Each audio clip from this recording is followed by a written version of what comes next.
Alright, take two, because I recorded this entire damn thing and then realized I didn't have my mic plugged in.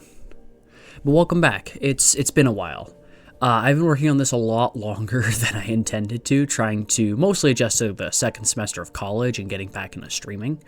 But now that I have a lockdown on that, I want to get back into doing things pretty much just with health and time allowing. I don't plan on making this a long update video, though. I kind of want to just go jump right into it and discuss some things relating to Homebrew today. Mostly it's a bit of a break to work on Urban Arcana and my other projects, and I want to talk about mostly Homebrew today as a way of discussing how I run its use in creation, and maybe help someone find out how they prefer to run it. When it comes to making Homebrew, I find that there's a line you need to tread. While following that line is not the easiest thing to do, it leads to a common situation where Homebrew often crosses the line from being balanced to being very broken. This, however, isn't the only line someone has to watch when making Homebrew. Theming and feeling are parts of Homebrew that I believe they just need to be observed as heavily as balanced in order to make good Homebrew. Now, what do I mean by good Homebrew? What I consider good Homebrew to be is basically a set of check marks that, when ticked off of a list, mean that the Homebrew you're looking at is at least trying the bare minimum to be balanced and themed and feel good to play with. I plan on talking about this process in this video. Now, before I continue, please allow me to make a quick disclaimer that I do not have the final say on Homebrew. The views expressed in this video alongside my guidelines are pretty much just that, guidelines. These could very well change in the future, or they may not, but please understand that this is just my take on trying to make balance and future-proof Homebrew. I am not an expert on the subject, though I have some opinions and knowledge that I would like to share.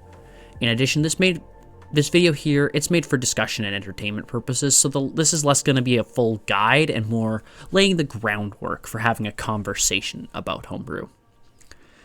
Disclaimer aside, let's get into what we'll be talking about today.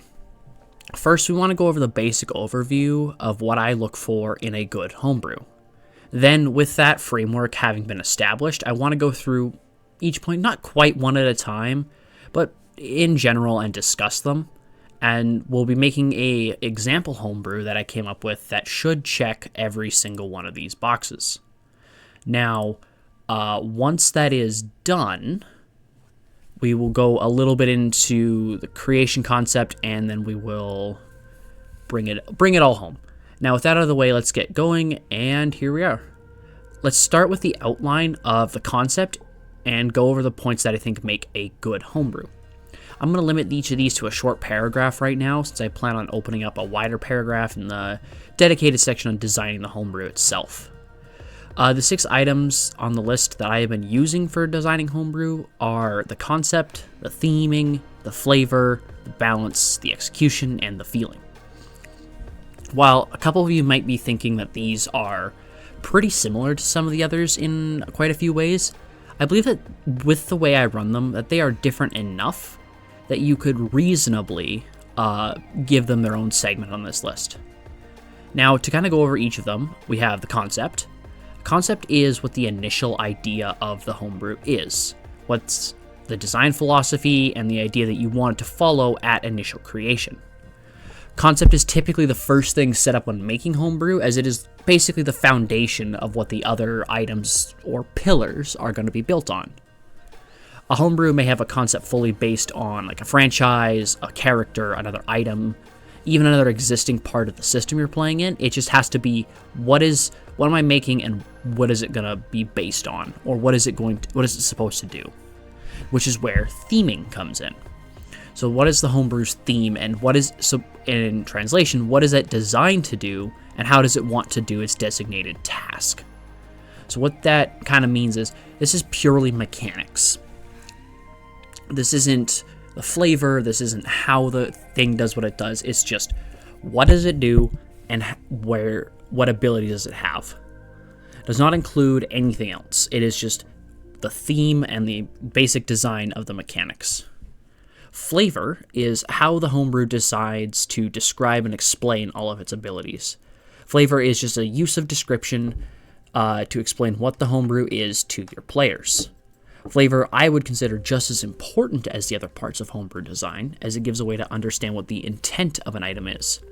Flavor can be very basic or very complicated. It is just important to remember that it should be suited for your table's preferences. Like if they don't really have an interest in lore and information, you don't need it. But if you're building something that has a heavy amount of lore and information on it, then you should probably include a bigger amount of flavor. Next we go to balance. Balance is basically the simplest to explain, but the hardest to get right. It's the core tenet of homebrew. So what a lot of people look at when trying to design homebrew, most of the time to the exclusion of other factors. Balance means that the homebrew is not only fair to the players and the table that you're playing at, but the DM themselves as well. Balance is a part of design that is iterated on the most out of all pieces on this list. It's adjusted and repeated over and over again till you get it right, because if you don't, and you don't work on it, you're just going to end up either becoming obsolete or not even having a way to use it because it's no longer within the mechanics of what you designed. Execution is the next one, and it's the way the mechanics from the theme, the flavor, and the balance come together to create the finished product. Execution is the final step in homebrew creation, but is not the end of the process. The requirements of iteration and testing are going to be repeated over and over and over again in order to figure out what falls into the correct state of balance. Poor execution leaves parts of this process out, meaning that the creator has forgotten or ignored what it means to create a good homebrew. Finally, there's feeling. Feeling is how the homebrew feels to use the table. It's quite literal. When you play it, does it feel good to play? Does it feel bad? Does it have parts that feel good, parts that feel bad?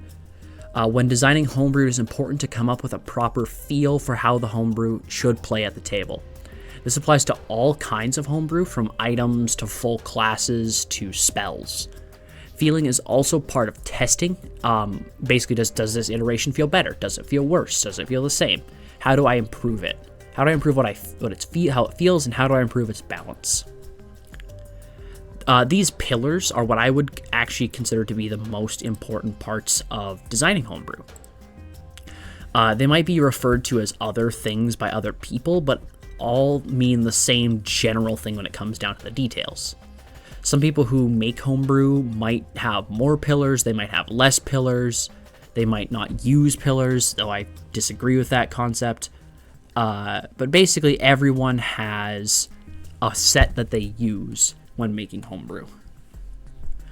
These are designed to be flexible. They aren't meant to be super rigid, though they can be. If your table prefers to play fast and loose with your rules, then go ahead and make some homebrew that is typically considered imbalanced. If your table plays... I'm yawning. Oh boy. Other tables might play a bit more rigidly, and you might want to play for that, where you build a more tight and rigid design that doesn't allow for that sort of thing. So the steps I use to make homebrew are based again on those pillars, to make sure it's not only balanced, but also feels good to play at the game table. We're going to go into these steps one at a time, starting with concept, moving to balance, or moving from concept to balance, and mechanics to flavor. After all those are established, I'm going to move on to making the homebrew to a workable design to be executed and then tested at the table. The tests won't be included in this video, but the results of them will be talked about. Each step is not a one-and-done process. It's a continuous process that starts at differing points of the homebrew creation process. Each step is something that needs to tie into the others at the correct points, which is why they're not a single process. They're not one and done. They are. You do it, you do it again, you do it again, you do it again. So while we're doing that, we're going to make a homebrew creation of our own for this video, and it's going to be able to explain and go into the various concepts of the process, and we're going to be returning to various steps as we go along. So the first thing that needs to be done when making homebrew is to design your concept. And then after you tie your concept to the theming and the flavor. Concept is direct inspiration, vague ideas that influence the design, or other sorts of ideas that will come together to create a concept of your homebrew. This is not mechanics, this is not flavor, this is literally just the very bare bones of what we're looking at. So this is going to be a design for a weapon for what we're doing today. It'll be any weapon, we'll just give it the ability to be anything. But we're going to design a weapon, so let's start making a magic weapon. Like just a real basic magic weapon.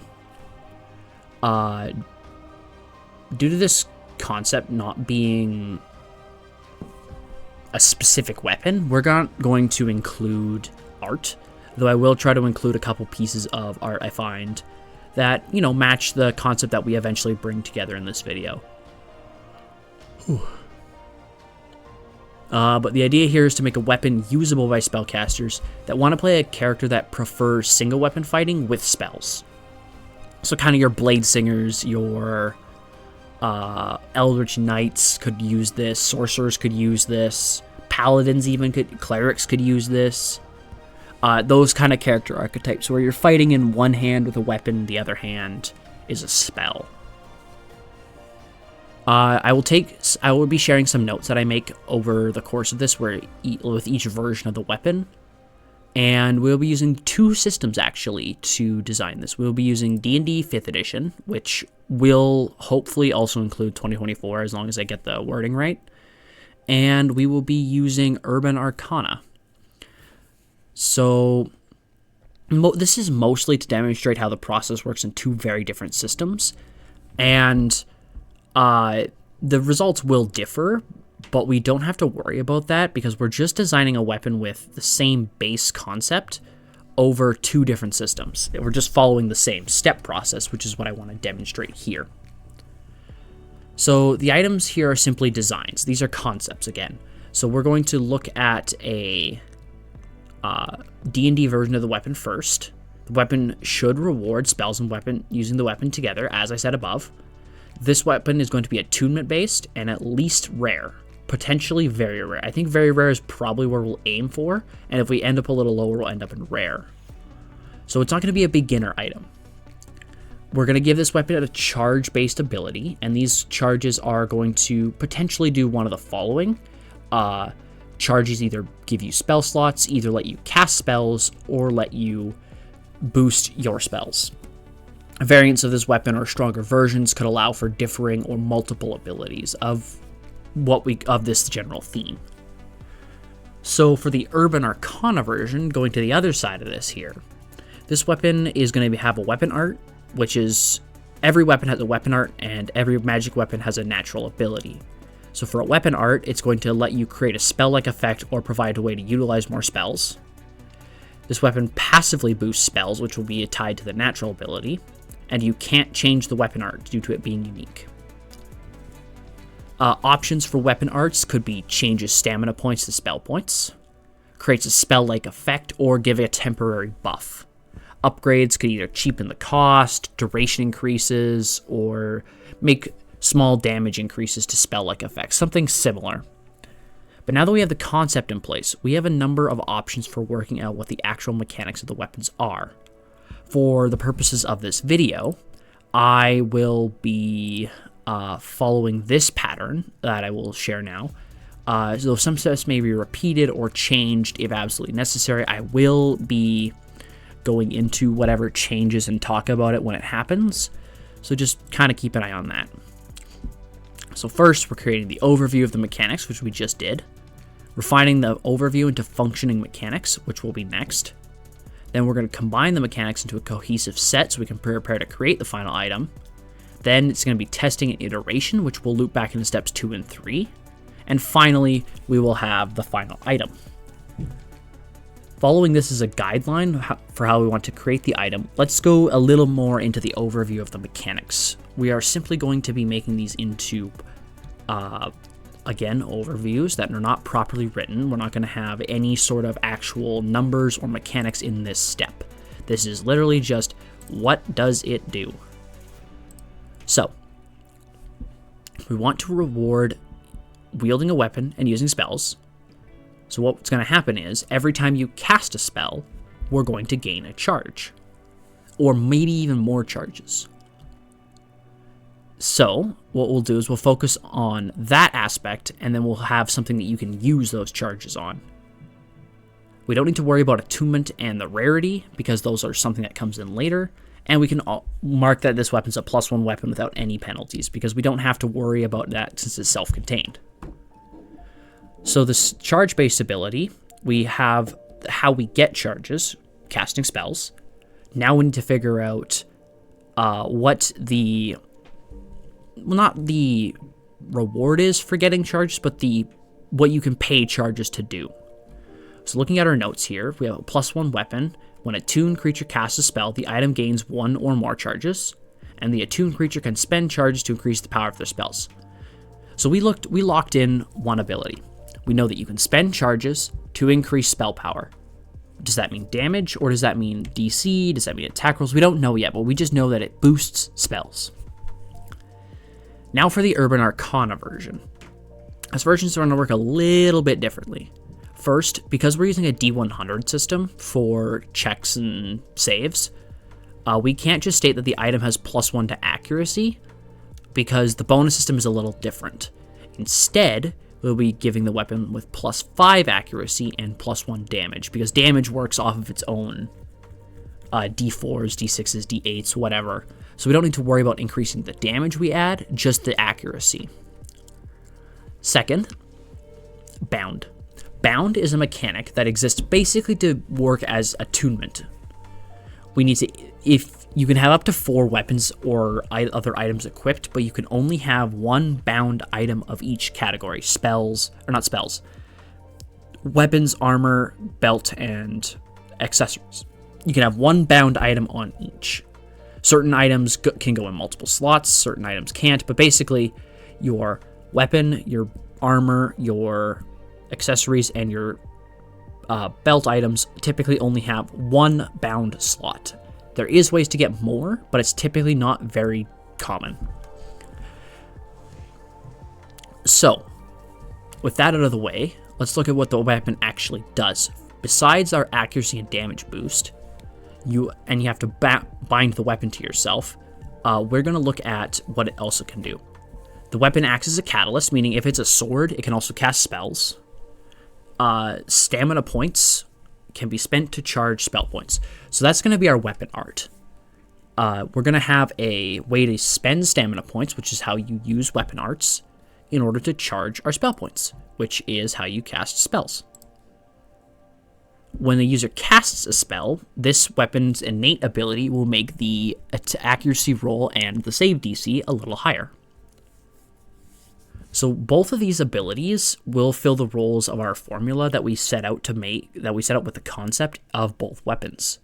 The item has the ability to gain and use charges, or in Urban Arcana's case, has the ability to boost your spells and charge your spell points. They both reward playing a mixed martial and spellcaster type character. So now we need to make this weapon balanced. The Urban Arcana version and the D&D version of this weapon both have their own flaws. So we need to look at that. So now what we're going to do is we're going to turn this from just a rough draft of what the mechanics could be to a formula that we're going to refine into written mechanics. So first, we're going to do is we're going to write this out as a set of steps. What does the weapon do in order, and how does it work? So, for the D&D version, +1 weapon. When the attuned creature casts a spell, that is step 1. Step 2, gain charges. The charges you get are spell level when casting a spell. So cantrips give 0. Step 3, spend charges. For step 4, increase the spell attack and DC of spell. Do not gain charges from this casting. So step 1, cast a spell. Step 2, gain charges. Step 3, spend charges. Step 4, boost spell. So for the Urban Arcana version, while we do need to split it into more points, this is the exact same stuff we said above, just converting it into more accurate effects and designating a rough draft of where our steps go. So +5 accuracy and +1 damage. This is a catalyst. Weapon art. Step 1, spend stamina points. Step 2, gain spell points. Natural ability. Step 1, one spell cast. Step 2, increase accuracy and save. So while this kind of looks a bit like a math equation rather than a set of written mechanics, the way we need to explain these abilities is good for what we have. We're not trying to build a functioning weapon yet. We're just getting the steps in place on how it works. But now that we have that out of the way, we can take these mechanics and we can turn them into a written version. And we can also see at this point where the weapons are starting to deviate. The Urban Arcana version of the weapon is starting to become more of a support weapon, where it's not your main focus, it's just able to support what you're already doing, whereas the D&D version plays a much more active role in its players' use, where it actively is trying to be wielded, gain spells, or gain charges, gain usage, and then be used. So, now that we have this in place, let's look at the D&D version of the weapon with a first draft of the written mechanics. Whenever you cast a spell, first level or higher will attune to this +1 weapon. The weapon gains a number of charges equal to half the spell's level, rounded down, minimum of 1. The weapon may hold up to a maximum of 6 charges. Whenever you cast a spell of first level or higher, you may spend 3 charges from this weapon to increase the spell's attack and save DC of the casting by 1. You do not gain charges when you cast a spell this way. The Urban Arcana version also has been defined, and we're going to start by rewriting the effects of it into one coherent piece, defining all the numbers we didn't place in refinement earlier, so we can also place the natural ability as a written mechanic and the weapon art. So while this increases the text of the weapon, it's necessary. Sometimes you have to just make more to understand less. This weapon has a +5 to accuracy checks and +1 to damage rolls, and can be used as a catalyst. When a spell is cast while this weapon is equipped, the spell accuracy and save DC of the caster increases by 5 for that casting only. Weapon art. Spell of Vitality. Cost. 5 times actions spent in stamina points. Effect. Gain 5 times actions spent in spell points. Now, these aren't perfectly written. They're just meant to be the second version before the final.